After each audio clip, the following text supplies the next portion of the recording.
Olá a todos. Na leitura de hoje, nós vamos falar do livro de Bíblia, A Fábrica de Absurdos, né?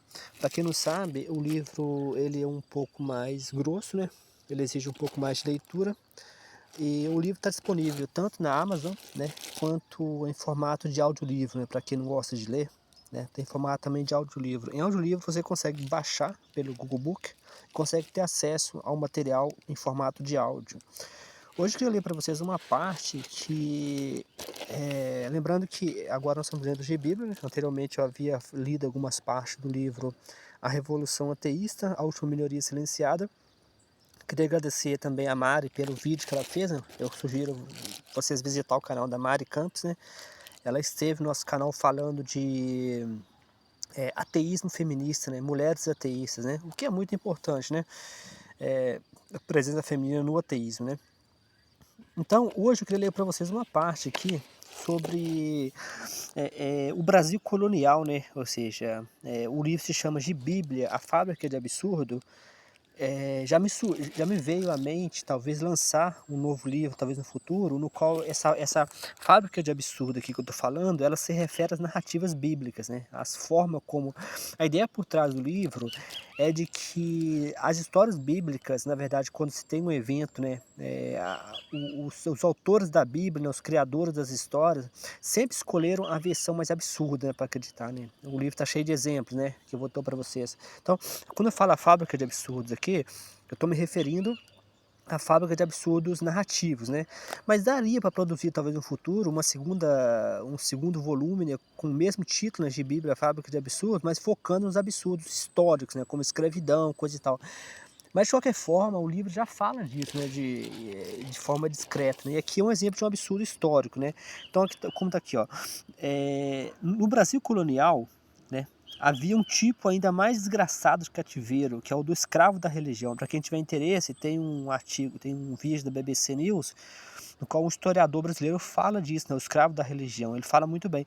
Eu deveria até ter citado, né, porque eu queria que esse livro fosse uma leitura natural, então eu não fiquei citando fontes, coisa e tal. Então acabou, mas talvez no futuro, com uma nova edição, talvez uma nova correção, eu passo a colocar para vocês essas fontes. Mas tem um vídeo muito bom do BBC News, no qual eles falam disso, né, o escravo da religião, né? Então o escravo da religião era basicamente o escravo que pertencia à Igreja Católica, né? A Igreja Católica era a maior detentora de escravos do Brasil, né? Às vezes a gente pensa em senhores, né? Senhores, né? Detentores de escravos, a gente pensa nos senhores mesmo das senzalas,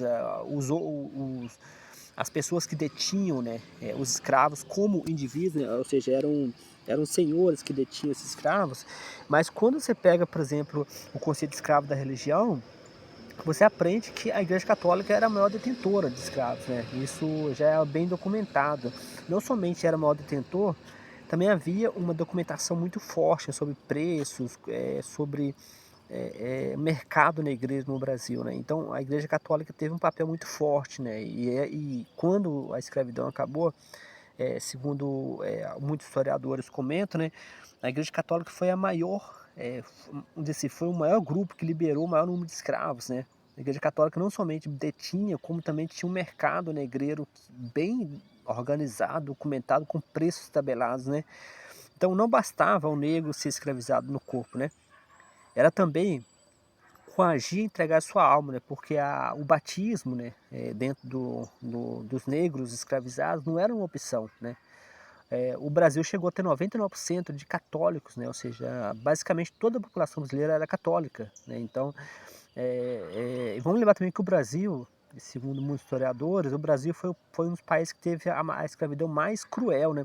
Às vezes a gente pensa nos Estados Unidos com aquela segmentação clara, né, onde branco e preto eram separados, né? Mas o Brasil é considerado um dos países que teve uma escravidão mais dolorosa, né? Duradoura, né? Acho que o Brasil foi um dos últimos países a liberar seus escravos, né? E mesmo depois que a escravidão acabou, ainda continuou, né? Tem documentários, historiadores que falam sobre isso, né? Mesmo com o fim da escravidão, o mercado de escravos continuou, né? Acabou em lei, mas o mercado demorou a acabar. E nós podemos dizer que continua, né? Hoje, se você pega, por exemplo, a população negra, a população de favela, é de maioria negra.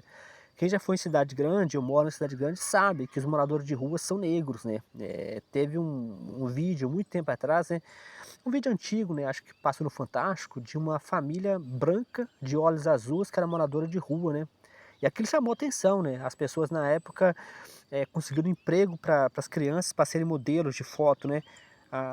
Aí ficou aquela coisa bizarra, né, porque se fosse preto, né, a gente aceitaria, né, e as ruas são cheias de preto, morador de rua. Agora ele é um branco, olho azul, né, uma família, né. A desgraça de morador de rua deveria ser igual, mas não é, né.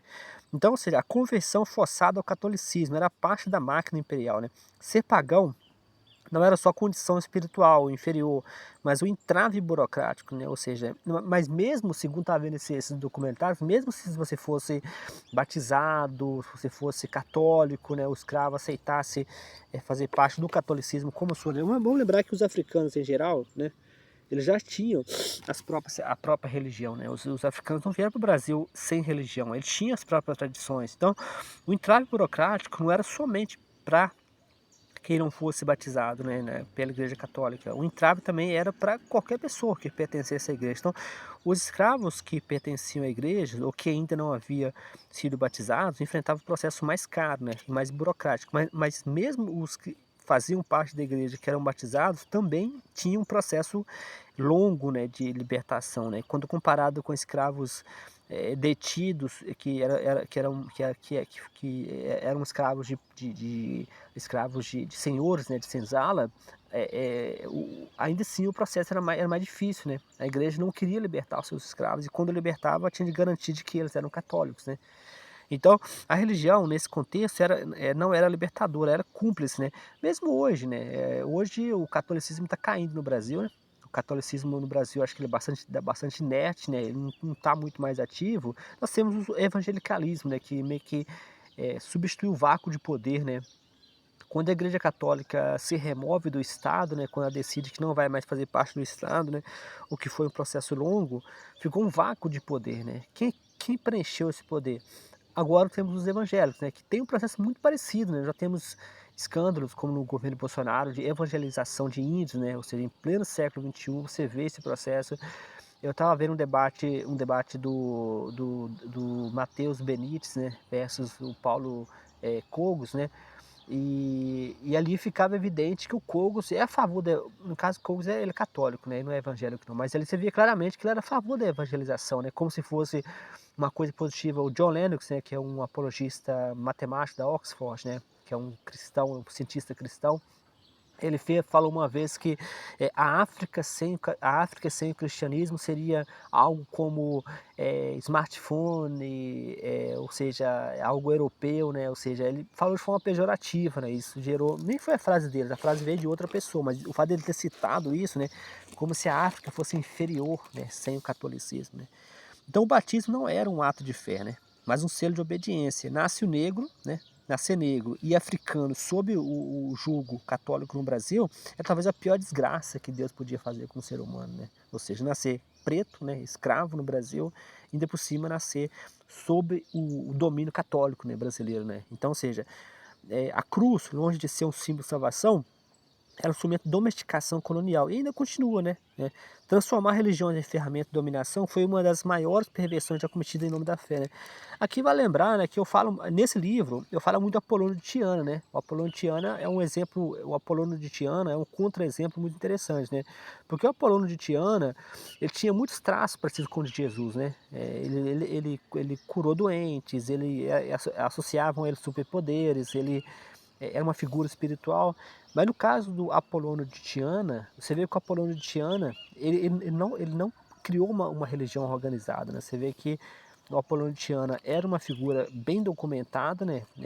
Na época a imperadora, não lembro mais ou menos ali de qual região, mas a imperadora pediu uma biografia do Apolônio de Tiana bem documentada, né? Então, se você pensar no Apolônio de Tiana, ele tinha uma documentação bem forte comparado com a documentação que a gente tem de Jesus, né? Jesus é uma figura muito obscura, né? Tem um meme, uma piada que Jesus é o cara mais misterioso, né?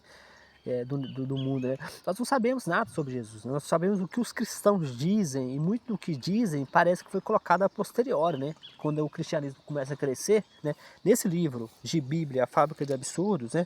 Eu comparo Jesus com Wolverine, né? Wolverine é um personagem que foi construído, né? Aos poucos, né? O primeiro Wolverine aparece no Hulk, né? Depois, hoje, Wolverine, do X-Men, é um dos personagens mais conhecidos, né? Um dos personagens, porque a falta de memória do Wolverine, né? A falta de memória do Wolverine deu aos criadores a opção de sempre voltar para trás, né? Ou seja, o Wolverine sempre tinha como se você criar mais filmes do Wolverine, porque além dele ser imortal, ele também não tem memória. Então você pode construir filmes à vontade. Jesus foi mais ou menos assim, né? Você teve a primeira imagem de Jesus que aparece mais em Paulo, né? As cartas de Paulo, todo o trabalho de Paulo. E posteriormente surgem os evangelhos, né? Que tentam recontar a história de Jesus. Mas só que foi um processo um processo inverso, né? Ou seja, você primeiro teve uma tentativa ali de Paulo, bem sucedida, infelizmente, né? De, de criar a história de Jesus, né? Para os gregos, né? Para o Império Romano. E posteriormente, quando o cristianismo começa a ganhar força e o cristianismo é aceito, tem a história fugiu o nome do imperador Constantino, teve um outro imperador antes também que já começou com o processo de cristianização do Império Romano. Aí você precisa de uma história, né? Se Jesus vai ser o rei dos reis, né? The King of Kings, né? Se ele vai ser se ele vai estar acima do imperador, você precisa saber mais quem foi Jesus. Aí surge, né? Algumas versões bizarras, né? Eu acho que a versão talvez, existem inúmeras versões bizarras, que são os apócrifos, né? Não entraram na Bíblia, né? Tem o Evangelho da Infância de Jesus, né? Que é o Evangelho de Tomé. Não é o mesmo Tomé de João 20, 29, é outro Tomé, né? São dois Tomés com o mesmo nome, mas o Tomé da Infância de Jesus, né? Eu tenho uma postagem de blog tenho uma postagem de blog tem uma postagem de blog no blog Mente Ateísta, no qual eu falo uma provocação, né?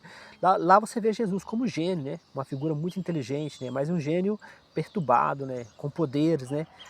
Ali você já vê alguns traços de... O que você vê, e eu abordo muito isso no livro de Bíblia, né? De Bíblia, Fábrica de Absurdos, é que a figura de Jesus era construída com arquétipo, né? Ou seja, você tem algumas habilidades, você tem alguns traços da história de Jesus que se repetem, né? Como, por exemplo, Jesus amaldiçoando uma criança, né? E a criança morre, né? Ela morre seca. Isso aparece também em Mateus, né? Quando Jesus amaldiçoa a figueira, né? Quando ele desce lá aparentemente, eu não lembro da ordem direito, mas acho que ele desceu do Sermão da Montanha e amaldiçoou uma figueira, porque a figueira, parece que tem variações da história. Uns dizem que a figueira era estéril, ou seja, a figueira não dava frutos, e outros dizem que a figueira estava fora de data, né? Fora de estação. Mas, independentemente de qual seja a versão correta, parece que a história diz que Jesus amaldiçoou a figueira seca, né? E isso parece muito com a história do apócrifo, né? Da infância de Jesus, quando Jesus amaldiçoou uma criança por esbarrar nele, né? Então você vê claramente que no evangelho de Tomé, né, da infância de Jesus, que não é o mesmo Tomé de João 20, 29, né? Tem outro evangelho de Tomé também, mas é outro evangelho, né? Que são os apócrifos, né? Jesus é uma figura perturbada, né? Mas com poderes, né? Superpoderes, né? Ele parece que ele mata a pessoa, ele mata uma pessoa só de olhar para a pessoa e já mata a pessoa, né? Então é isso, pessoal.